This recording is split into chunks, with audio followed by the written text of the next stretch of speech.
Kerap terjadi kecelakaan truk atau mobil box bermuatan dilarang lintasi tanjakan Pinang Putih Ambon. Truk atau mobil box yang bermuatan barang dilarang melintasi tanjakan Pinang Putih, Negeri HTW Kecil, Kota Ambon.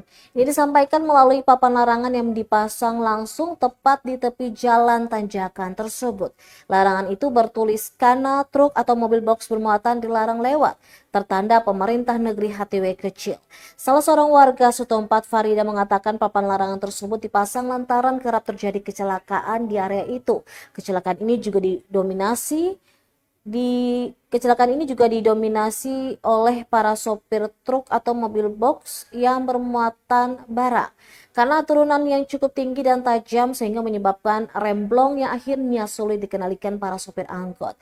Diketahui kejadian kecelakaan terakhir di tanjakan Pinang Putih terjadi pada Sabtu 8 Februari 2025 lalu, di mana sebuah dump truck dengan nomor polisi DE8453MU mengalami kecelakaan di Jalan Pinang Putih.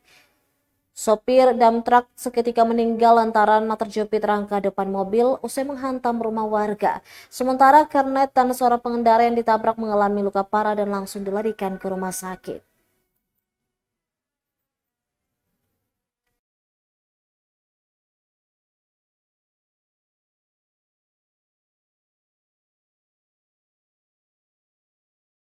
Download Tribun X sekarang, menghadirkan lokal menjadi Indonesia.